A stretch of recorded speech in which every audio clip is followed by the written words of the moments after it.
नमस्कार. घरोघरी मातीच्या चुली या मालिकेच्या येणाऱ्या भागामध्ये जबरदस्त असा ट्विस्ट येणार आहे. तर इथे ऐश्वर्याने जानकीला आणि ऋषिकेशला घरातून बाहेर हकलून दिलेलं असतं. प्रॉपर्टीमधून सुद्धा बेदखल केलेलं असतं. पण इथे आता ऐश्वर्याचं कारस्थान अवंतिका आणि सौमित्र दोघंजण आता सगळ्यांच्या समोर आणून देणार असतात. त्याचबरोबर जे मृत्यूपत्र तयार केलेलं आहे ते नानांनी तयार केलेलं नसून ते ऐश्वर्याने खोटं मृत्यूपत्र तयार केलं आहे याचा सुद्धा छडा अवंतिका आणि इथे सौमित्र दोघंजणं लावणार असतात.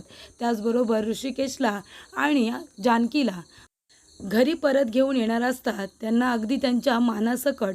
तेव्हा इथे अवंतिकाने आणि सौमित्रने आता ठरवलेलं असतं की जोपर्यंत ऋषिकेश दादा आणि जानकी वहिनीला मानाने घरी घेऊन येत नाही आणि ऐश्वर्याचा हा खरा चेहरा आपण सगळ्यांच्या समोर आणत नाही तोपर्यंत आता स्वस्थ बसायचं नाही. तर इथे अवंतिका आणि सौमित्र इथे ऐश्वर्याचा खरा चेहरा सगळ्या घरातल्या लोकांसमोर कसा काय आणतात आणि त्याचबरोबर ऋषिकेश आणि जानकीलासुद्धा मानाने घरी आणण्याचा प्रयत्न कसा करतात आजच्या भागामध्ये सविस्तरपणे आपण बघूया. तरी त्या अवंतिकाला आता रणदिवे कुटुंबामध्ये राहताना खूपच जास्त आता घुसमट होत असते. ऐश्वर्याचं वागणं तिला पटत नसतं. तिला वादविवाद भांडणं ही अजिबात आवडत नसतात आणि ऐश्वर्या सातत्याने तेच करत असते. ती म्हणत असते की त्या जानकीला मी या घरातून जसं बाहेर काढले ना तसं तुलासुद्धा बाहेर काढेन. तेव्हा अवंतिका सौमित्राला म्हणते की मला इथे राहायचं नाही आहे, आपण इथून जाऊया. जॉईंट फॅमिली म्हणालं की पॉलिटिक्स येतंच आणि त्या ऐश्वर्याला पॉलिटिक्स खेळायला खूप जास्त आवडतं. मला आवडत नाही, मला तुझ्याबरोबर पीसफुल आयुष्य जगायचं आहे, तुलासुद्धा माहिती आहे ना. तेव्हा सौमित्र म्हणतो पण अवंतिका अगं तू बघतेस ना आता नानांना आणि आईलासुद्धा आपली गरज आहे. त्या ऐश्वर्याने सारंगला तर तिच्या बाजूने करून ठेवलं आहे आणि आजीलासुद्धा. पण इथे आता तिने दादा आणि वहिनीला घरातून हकलून दिलं आहे. त्याचबरोबर आता घरातल्या लोकांबरोबर कसं वागेल काही सांगता येत नाही. आता आपली सध्या इथे जास्त गरज आहे. आपण आपलं काम मुंबईला गेल्यानंतर परत सुरू करू, पण आपलंसुद्धा या घराप्रती काहीतरी कर्तव्य आहे ना. आणि आपण दोघांनी शपथ घेतले ना की जोपर्यंत दादा वहिनीला घरी परत आणत नाही तोपर्यंत आपण कुठेही जायचं नाही. मला कळते तुझी तळमळ, पण आता सध्या तरी तुला माझं ऐकावं लागेल. तेव्हा अवंतिका म्हणते ठीक आहे, आता मलासुद्धा माझ्या मूळ रूपात यावंच लागेल. ते ऐश्वर्याला पॉलिटिक्स खेळायला खूप आवडतं ना, मग आता तिलासुद्धा मी तिच्या भाषेत उत्तर देणार आहे. मी सुद्धा तिच्याबरोबर पॉलिटिक्स खेळणार. आता तिला मी दाखवून देणार आहे की ही खरी अवंतिका काय आहे ते. त्याच्यामुळे इथे सौमित्रला आता कळलेलं असतं की ऐश्वर्याला आता तिच्या भाषेत उत्तर देण्यासाठी अवंतिका आता पुरून उरणार आहे. त्याचबरोबर ऋषिकेश आणि जानकी आता दोघंजणं आपला संसार नव्याने उभा करण्यासाठी खूप जास्त प्रयत्न करत असतात. सयाजी विखे पाटील यांनी पूर्ण मुळशीमध्ये सांगितलेलं असतं की इथे ऋषिकेश रणदिवेला कुणीही नोकरी द्यायची नाही आणि जो कुणी नोकरी देईल त्याचं कुटुंब जिवंत राहणार नाही, त्यांचं काम शाबूत राहणार नाही. त्यामुळे ऋषिकेशला आता कुणीही नोकरी द्यायला तयार नसतं. मात्र इथे आता कुस्तीची स्पर्धा होणार असते, त्याच्यामध्ये ऋषिकेशने भाग घेतलेला असतो आणि आता ऋषिकेश कुस्तीमध्ये भाग घेतो ही बातमी सगुना ऐश्वर्याला येऊन देते. ऐश्वर्या तिला आता इकडचं तिकडं करण्यासाठी पैसे देत असते. म्हणून सगुना ऐश्वर्याला सांगायला येते की इथे मी आता ऋषिकेश दादा आणि जानकी वहिनीला बोलताना ऐकले ऋषिकेश दादा कुस्ती स्पर्धेमध्ये भाग घेणार आहेत. तेव्हा इथे ऐश्वर्या म्हणते अच्छा. त्यानंतरला आता कुस्तीमध्ये सुद्धा ऋषिकेशला हरवण्यासाठी आता ऐश्वर्या आपल्या डॅडला फोन करते आणि म्हणते की हे दोघंजणं मला या घरामध्ये सुद्धा स्वस्थ राहू देत नाही आहेत. आता दोघांना मी घरातून बाहेर काढले तर त्या जानकी वहिनीने त्या अवंतिकाला आणि सौमित्रला माझ्या विरोधात भडकवून इथे पाठवले. ते दोघेही मला आता त्रास देत आहेत. तेव्हा त्या दोघांनासुद्धा मला जो त्रास होतो आहे तो झाला पाहिजे. तेव्हा सयाजी विखे पाटील म्हणतात तू अजिबात काळजी करू नको, फक्त काय करायचं आहे ते सांग. तेव्हा ऐश्वर्या म्हणते ते आता ऋषिकेशला कुठेही नोकरी मिळत नाही आहे, तर आता कुस्तीची स्पर्धा होणार आहे त्याच्यामध्ये त्याने भाग घेतला आहे. तो त्या स्पर्धेमध्ये जिंकता कामा नये, कारण जो ती स्पर्धा जिंकेल त्याच्यामध्ये विजेत्याला 1,00,000 रुपयाचं पारितोषिक आणि एक ट्रॉफीसुद्धा मिळणार आहे. तेव्हा इथे तो काही झालं तरी ऋषिकेश रणदिवे जिंकला नाही पाहिजे डॅड. तेव्हा सयाजी विखे पाटील म्हणतात की मी आपल्या पैलवानाला बोलावून घेतो आणि त्या स्पर्धेमध्ये त्यालासुद्धा भाग घ्यायला सांगतो. मग बघतो ना त्याच्यासमोर तो ऋषिकेश कसा जिंकतो ते. त्यानंतरला इथे आता कट कारस्थानं करून पैलवान तिथे येतो आणि नंतर ऋषिकेश आणि त्याच्यामध्ये आता कुस्ती होते. तेव्हा ऐश्वर्या तिथे जाते आणि जानकीला म्हणत असते की बघितलंस ना, आता मी घरातून तुला बाहेर काढले, मी तुला घरामध्ये हरवले, या मैदानामध्ये माझा पैलवान तुझ्या नवऱ्याला हरवेल. तेव्हा इथे जानकी म्हणते असं अजिबात होणार नाही, कारण ऋषिकेश कधी हरणारच नाही.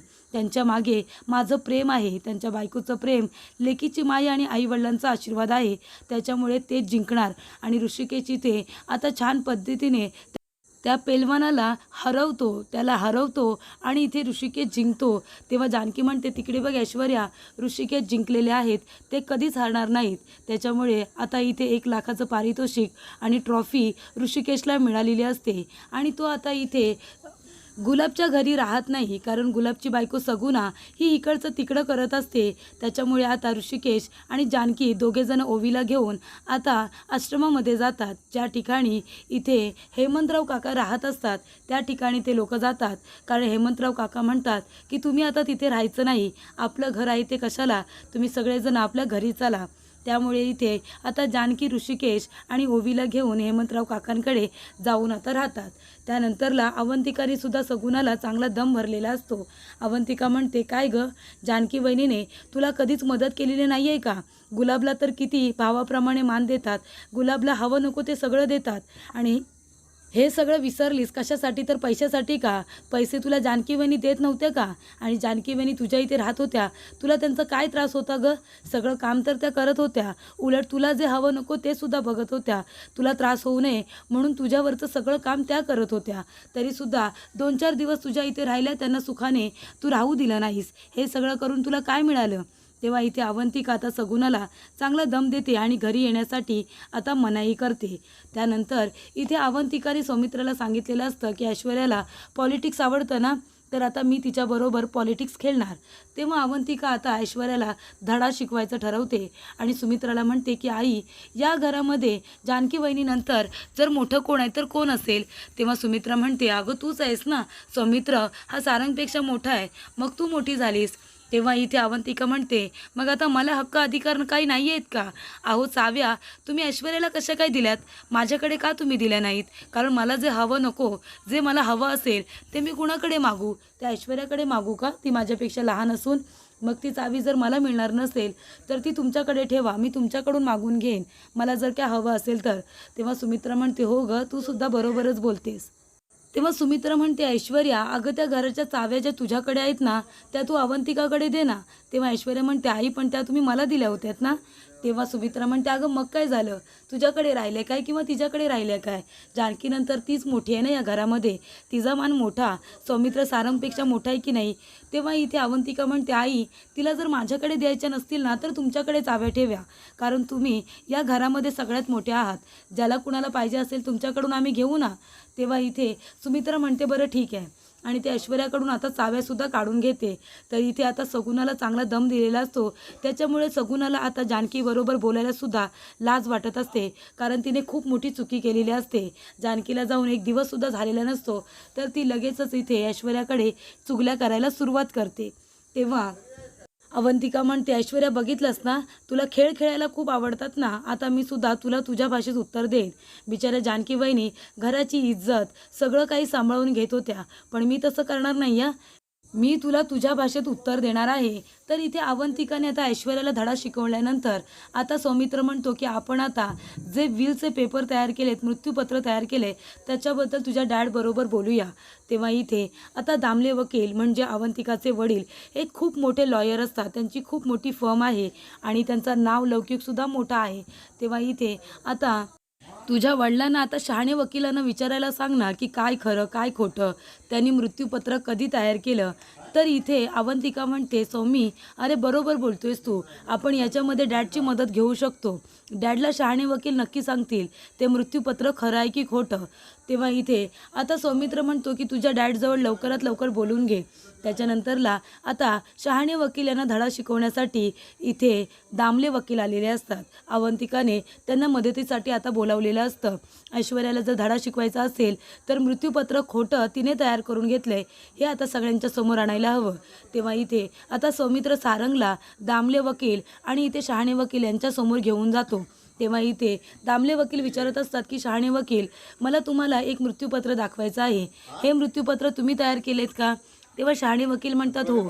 तेव्हा दामले वकील म्हणतात तुम्हाला कुणी तयार करायला सांगितलं, नानासाहेबांनी की ऐश्वर्याने? तेव्हा शहाणे वकील खोटं बोलतात की नानासाहेबांनीच तयार करायला सांगितलं. तेव्हा दामले वकील म्हणतात की मी कोण आहे ते तुम्हाला चांगलंच माहिती आहे, नव्याने सांगायची गरज नाही, पण तरीसुद्धा एकदा आठवण करून देतो. जर नंतर आम्हाला कळलं की हे तुम्ही मृत्यूपत्र खोटं तयार केले कुणाच्या तरी सांगण्यावरून आणि तुमच्या एका मृत्यूपत्रामुळे एक माणसाचं घर फुटलं आहे, तर मग मात्र मी तुमची इथे सनदसुद्धा रद्द करू शकतो. तुम्हाला चांगलंच माहिती आहे, मी जर एकदा अपील केलं तर तुमची सनद रद्द होऊ शकते आणि याची काळजी मी स्वतः घेईन. तेव्हा शहाणे वकील आता खूपच जास्त घाबरतात. सौमित्राला माहिती असतं की इथे दामले वकील यांचं नाव लौकिक खूप मोठं आहे. तेव्हा त्यांची फर्मसुद्धा मोठी असल्यामुळे त्यांचा सगळीकडे दबदबा असतो. तेव्हा इथे शहाणे वकील म्हणतात नाही सर, असं करू नका. तेव्हा दामले वकील म्हणतात मग जे काही खरं खरं आहे ते न घाबरता सगळ्यांच्या समोर सांगा. तेव्हा इथे आता शहाणे वकील म्हणतात की ऐश्वर्या यांनी मला त्यांच्या वडिलांकडे जायला सांगितलं, मी नकार दिला तर सयाजी विखे पाटील यांनी मला घरातून उचलून किडनॅप करून आणलं आणि ऐश्वर्या आणि सयाजी विखे पाटील यांनी मला बंदुकीच्या धाकावरती माझ्याकडून त्यांनी इथे मृत्यूपत्र तयार करून घेतलेलं आहे. त्यांनी मला एक दिवस त्यांच्याकडेच ठेवून घेतलं होतं आणि पूर्णपणे व्यवस्थित मृत्यूपत्र त्यांना जसं हवं तसं माझ्याकडून तयार करून घेतलं. मी नकारसुद्धा दिला तर माझ्या मुलांना, बायकोला मारायची धमकी दिली आणि माझी सनद कशी रद्द होईल याच्याकडे सुद्धा लक्ष देतील असं म्हणाले. तेव्हा इथे शहाणे वकील यांनी आता सगळं सारंगच्या समोरच सांगितलेलं असतं. शहाणे वकील म्हणतात की मी म्हणालो की नानासाहेबांना मी फसवू शकत नाही, मी एवढ्या वर्ष त्यांचा वकील आहे, नाहीतर मला नरकातसुद्धा जागा मिळणार नाही. तेव्हा सयाजी विखे पाटील म्हणाले मग मी तुला डिरेक्टली आता स्वर्गातच पाठवू का? तेव्हा त्यांनी मला आता मारण्याची धमकी दिली आणि ऐश्वर्या मॅडमनी सांगितलं की जर मी जसं सांगते तसं नाही केलंस तर तुझं काही खरं नाही आहे, मी तुला जिवंतच राहू देणार नाही. तेव्हा सगळ्यांच्या भीतीपोटी मी ते मृत्यूपत्र तयार केलं. तरी त्या अवंतिकाने चांगला डाव खेळत आपल्या डॅडला म्हणजे दामले वकिलांना बोलावून शहाणे वकिलांनी खोटं मृत्यूपत्र तयार केलं, ते सुद्धा ऐश्वर्या आणि सयाजी विखे पाटील यांच्या भीतीपोटी. ते आता सगळं सारंगच्या समोरच आता इथे शहाणे वकिलांनी सांगितलेलं असतं. त्यामुळे आता खरं काय खोटं काय सगळं इथे सारंगच्या समोर आलेलं असतं. त्यामुळे आता सगळेजण एकत्र येऊन ऐश्वर्याला धडा कसा शिकवायचा आणि ऐश्वर्याकडून आणि सयाजी विखे पाटील यांच्याकडून खरं कसं वधवून घ्यायचं याचा आता प्लॅनिंग सौमित्र, सारंग आणि अवंतिका आता तिघंजणं मिळून करत असतात. त्यामुळे इथे सारंगला खूप लाज वाटत असते की त्याने इथे ऐश्वर्यावरती विश्वास ठेवून जानकी आणि ऋषिकेशवरती नको ते आरोप केले. त्यामुळे तो आता त्यांची माफी मागून त्यांना मानाने घरात कसं परत आणायचं यासाठी आता सौमित्राची आणि अवंतिकाची मदत करत असतो.